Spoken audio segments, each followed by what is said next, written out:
warahmatullahi wabarakatuh. Halo semuanya, kembali lagi bersama saya Sri Wijayati, NIM 2019-33159 dari Program Studi Pendidikan Guru Sekolah Dasar kelas 6D.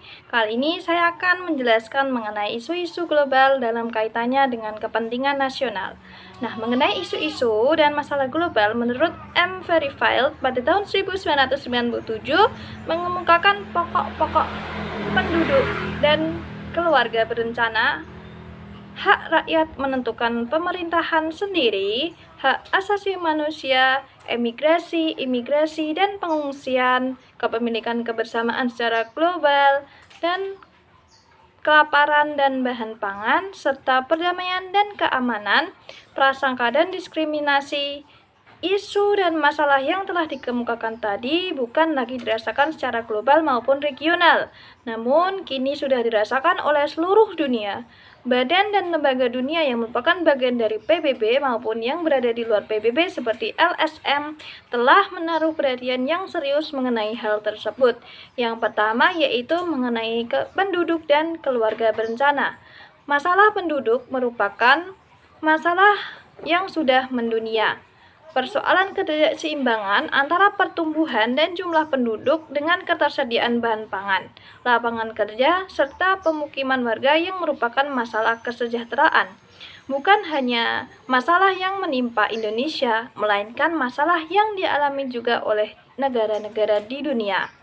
Yang kedua yaitu pembangunan, di mana pembangunan merupakan proses yang berupaya memperbaiki kondisi hidup masyarakat, baik secara kondisi material maupun non-material, termasuk kebutuhan fisikal, telah sedang akan dilakukan oleh semua bangsa di dunia ini. Namun, karena pelaksanaan melibatkan baik sumber daya alam maupun sumber daya manusia, termasuk kemampuan ipteknya, pembangunan ini masih mengalami berbagai masalah dan kendala. Dengan demikian, pembangunan merupakan suatu masalah global. Yang ketiga yaitu hak asasi manusia atau HAM.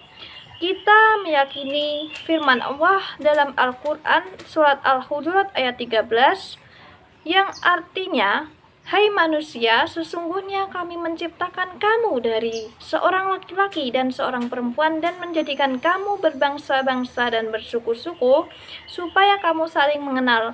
Sesungguhnya orang yang paling mulia di antara kamu di sisi Allah ialah yang paling bertakwa di antara kamu. Sesungguhnya Allah Maha mengetahui dan mengenal." Nah, dalam kehidupan di masyarakat, hak asasi manusia mendapat perlakuan yang berbeda-beda oleh pihak-pihak tertentu, sehingga terjadi suatu pelanggaran HAM seperti diskriminasi rasional, etnis, agama, dan lainnya yang merupakan pelanggaran hak asasi manusia. Tentunya ini menjadi suatu masalah lokal, regional, maupun masalah global tentunya.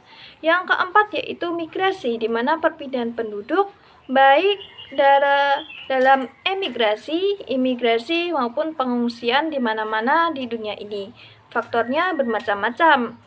Ada mulai dari faktor ekonomi, bencana alam, wabah, politik, sampai dengan keamanan. Yang kelima yaitu lingkungan dan sumber daya. Berdasarkan Undang-Undang Nomor 4 pada tahun 1982 menyatakan bahwa lingkungan hidup adalah kesatuan ruang dalam semua benda, daya, keadaan makhluk hidup, termasuk di dalamnya manusia dan perilakunya, yang mempengaruhi kelangsungan peri kehidupan dan kesejahteraan manusia, serta makhluk hidup lainnya.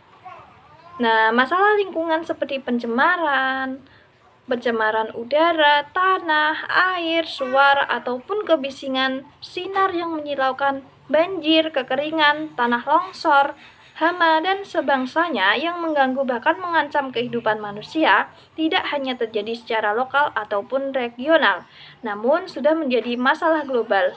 Nah, masalah lingkungan yang telah menjadi perhatian dan kepedulian dunia, baik PBB maupun LSM, masalah lingkungan hidup yang telah mengglobal harus menjadi perhatian dan kepedulian kita tiap orang termasuk seorang guru maupun warga dunia.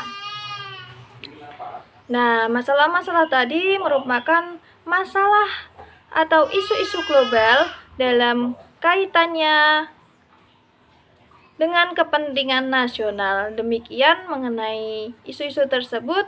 Sampai jumpa di video selanjutnya. Assalamualaikum warahmatullahi wabarakatuh.